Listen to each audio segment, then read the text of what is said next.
is in somewhat, some social engineering going on here. There's a lot of dots to connect to make that happen. But I'm just giving you a broad example of how people had to fight at the right time. He monopolized the business. But the problem was, it only made him money and the people he was fighting. It didn't make money for the whole sport. So what he did himself a great job, but it hurt. To do that, he had a 1-year suspended jail sentence in 2004. And then he was arrested again for a bouncer at a nightclub, getting another 90-day suspended sentence. Then was arrested for up his ex. Ice Cube came out swinging, calling out the system with a message that hit hard. According to him, the powerful figures writing the paychecks are the very same ones behind the prison system. That's why, when a name like Floyd Mayweather gets pulled into fraud allegations, it hardly changes anything. The people in control already run both sides of it. They control the consequences, and they cash in either way. In Cube's view, the whole setup is manipulated from the top down. This isn't just personal conflict or industry talk. He's pointing to a much bigger machine and showing how far its influence really goes. People who own the labels own the prisons. Literally the same people? Literally the same people. It seems really suspicious. The records that come out are really geared to push people towards. Floyd Mayweather Jr.'s widely discussed $42 million real estate deal in New York City is now facing serious questions. Mayweather said he had bought more than 60 buildings in Upper Manhattan, but public property records show the assets have not officially changed hands from the previous owner, Black Spruce Management. That has led to speculation that instead of taking full control of the portfolio, he may have only secured a smaller stake with the possibility of expanding later. So far, Mayweather's company, VA Properties, has not publicly clarified the exact structure of the transaction. Because of that silence, doubts have started to grow over how legitimate the investment really is, with some wondering if the announcement was driven more by publicity than by an outright purchase. The $402 million ain't left his bank account yet, then. I remember Floyd was on a talk show. I think 50 Cent posted that as well. And he said something like, they say, if you know how much money you got, then you don't really got enough money. So they say, if you know how many buildings you got, then you ain't got enough buildings. ¿Cómo? Who told you that? I hope your real estate broker or investor, whoever handles this real estate, I hope they ain't tell you. Floyd Mayweather's past has also included a long list of legal troubles, with several arrests and convictions over the years. In 2002, he was found guilty on 2 domestic violence charges along with 1 misdemeanor battery count, which resulted in a suspended 6-month sentence and community service. 2 years later, in 2004, he was convicted of 2 misdemeanor battery charges involving 2 women and was given a 1-year suspended jail sentence along with mandatory counseling. In 2005, Mayweather entered a no-contest plea in a misdemeanor battery case tied to an incident with a bouncer. That case ended with a 90-day suspended jail sentence. Then, in 2010, he was arrested after a domestic dispute involving his former girlfriend. The outcome of that case included 90 days behind bars, community service, and completion of a domestic violence program. 10 days straight, with Will Smith saying that the only reason Floyd Mayweather called was just because he wanted to make sure he was okay. And Will Smith said before that he only met Floyd Mayweather a couple times before, calling him an acquaintance, but now would call him a friend for life. I don't think Will Smith should be saying this because Floyd Mayweather was arrested in 2002 for punching 2 women at his nightclub. And due to that, he had a 1-year suspended jail sentence in 2004. And then he was arrested again for assaulting a bouncer at a nightclub, getting another 90-day suspended sentence. Then was arrested for beating up his ex-girlfriend Josie Harris. His son, when he was 10 years old, testified against his father, saying he was assaulting his mother. So Will Smith is not a bad guy, but clearly made a mistake at the Oscars, and it's... When the conversation turns to Floyd Mayweather's influence on boxing, Roy Jones Jr. doesn't hold back. He argued that Mayweather brought a new mentality into the sport, one where chasing money started to matter more than building a lasting legacy. Jones acknowledged that Floyd earned enormous wealth, but in his view, those gains mainly benefited Floyd himself. Jones said Mayweather's events became massive financial opportunities, but only for the fighter in the opposite corner and for Floyd, not for boxing as a whole.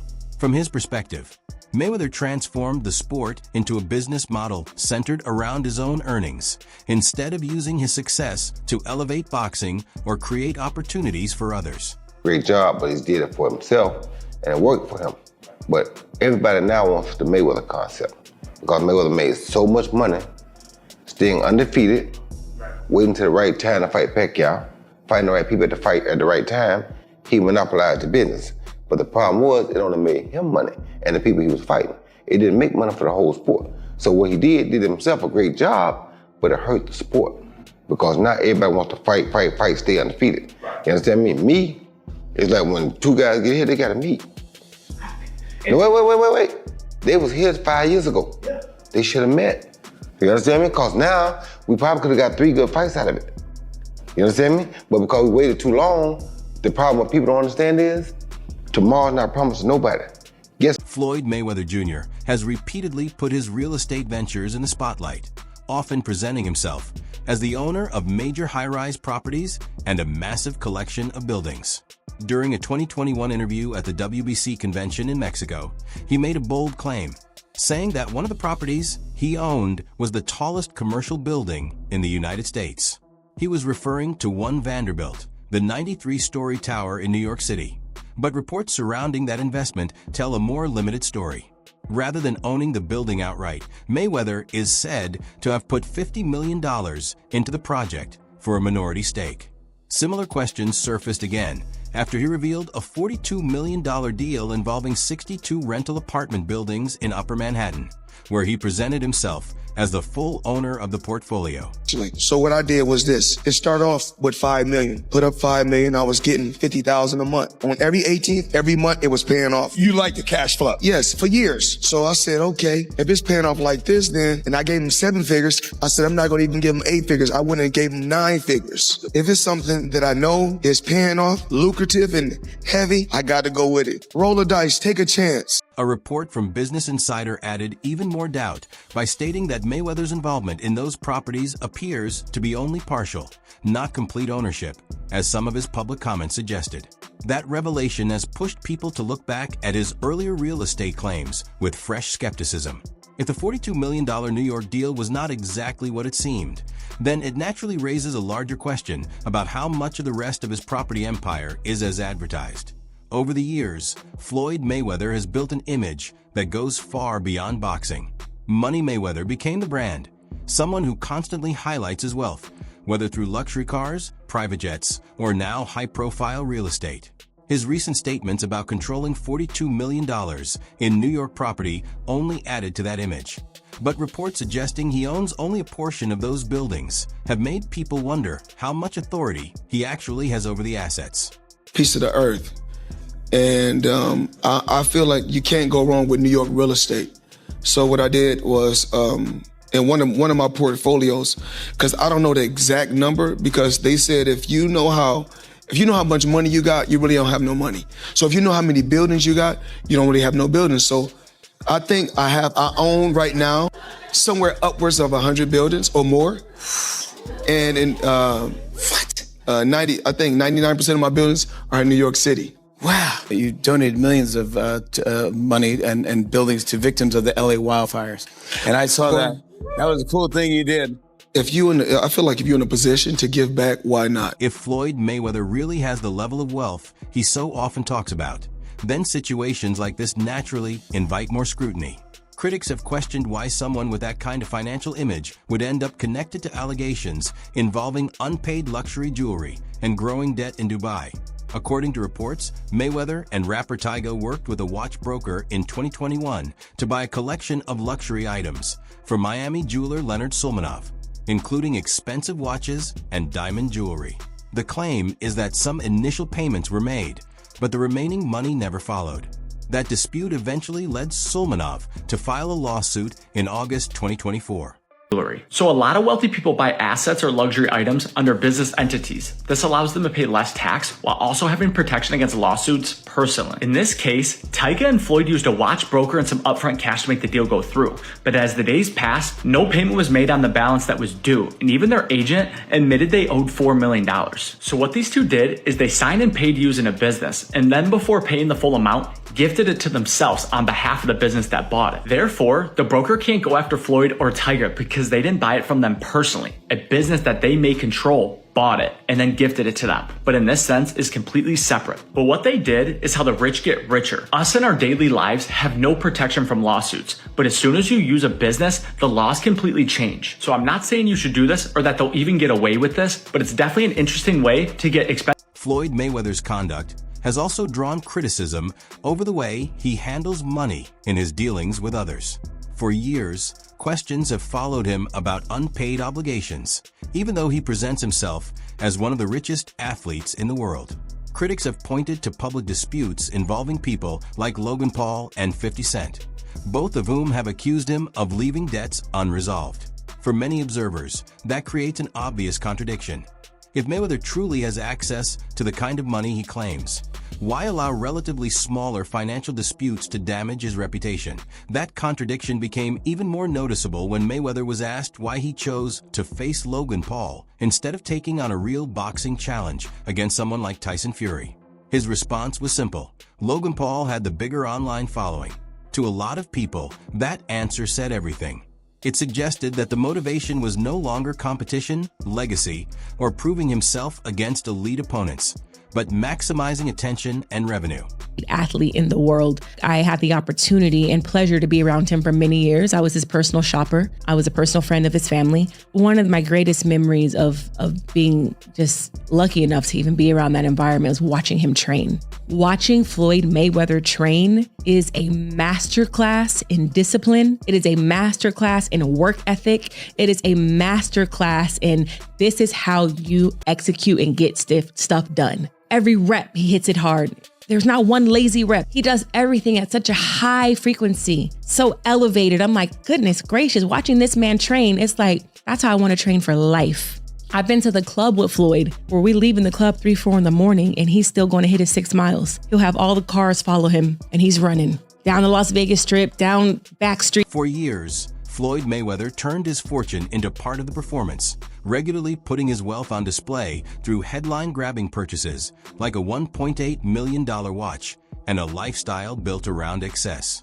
Luxury cars, private jets, and expensive homes all became part of the image he carefully projected to the public. At one point, those displays were treated as proof of just how successful he had become. But as more information comes out about his financial disputes and business dealings, those same symbols are being looked at very differently. What once represented dominance and success is now prompting questions about how secure that fortune really is and whether the image matches the reality behind it. Mayweather has spent years making his wealth a central part of his identity, constantly reinforcing the idea that he was untouchable financially. But with growing concerns around his money management, that image has started to weaken. Critics argue that heavy spending, questionable investments, and public claims that don't always line up with available records have all contributed to the doubt surrounding him. In that context, his repeated statements about owning major properties have come under even more scrutiny, especially when reports challenge the extent of his ownership.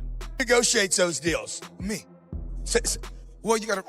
I'm a little different from every other athlete and entertainer because I keep 100% of the revenue. That's never been done before. I'm my own boss. There's no manager. There's no agent. No. There's no pimp for Floyd. No. Wow. I have a team. And it's a little. I guess I'm lucky. So you're negotiating that transaction yourself. Well, exactly. Adding to the controversy, former UFC fighter and analyst Chael Sonnen shared a story that cast the Mayweather vs. McGregor event in a very different light. According to Sonnen, the fight did not perform as strongly as the public was led to believe. He said that large sections of the arena remained unfilled and claimed that extra people were moved around or dressed in a way that made the crowd look fuller on camera. Because Sonnen was there in person and covered the event live, he framed it as something he witnessed firsthand. He accused Mayweather's public relations team of helping create the appearance of a packed, sold-out arena, even though the reality inside the venue was very different. While the broadcast pushed the fight as a massive record-setting event, Sonnen argued that what was happening behind the scenes did not match that image. Yeah, there's still a number. Yeah. I mean, no matter how big it draws, there's still a number. If this guy got 100 million, this guy got 100 million, then you got to advertise it, promote it. You got to bring It's the guarantees that kill everything. If they were just getting percentages, then obviously everybody would. You're saying the seats were empty. I can understand it not making the money, but the seats being empty seems seems peculiar. Crazy. Yeah, and there's nothing in the world where you have a pay-per-view hit that didn't have a live audience hit. Like if your live audience is your first focus group, isn't sold out, you didn't do pay-per-view numbers. Sure. But boxing will still claim that to this day. They still to this day claim that that's number one. And if you want to be the biggest Floyd Mayweather's legacy after retirement has become far more complicated than the one he built inside the ring. His achievements as a boxer remain undeniable, but the choices he has made since leaving professional competition have turned him into a much more divisive figure. A major reason for that has been his decision to keep stepping into exhibition bouts, including matchups with Logan Paul and John Gotti III. Fights that many critics saw less as sporting events and more as easy cash opportunities. Those exhibitions drew heavy backlash because they lacked the seriousness and competitive stakes that once defined Mayweather's career. Some critics, including Oscar de la Hoya, even went as far as suggesting that certain events felt staged. That criticism has only intensified the debate around Mayweather's motivations. Instead of being viewed as someone still connected to boxing out of passion for sport, he is increasingly seen as a figure using the sports spotlight to keep generating revenue.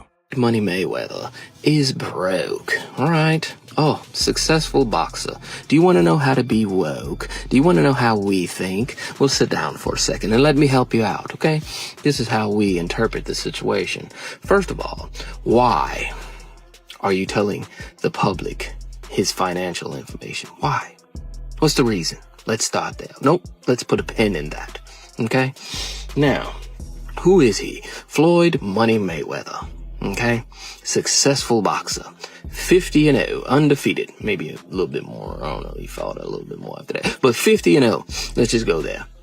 All right? Very successful. Most highly. That wraps up today's video. Thanks for watching, and stay tuned for more.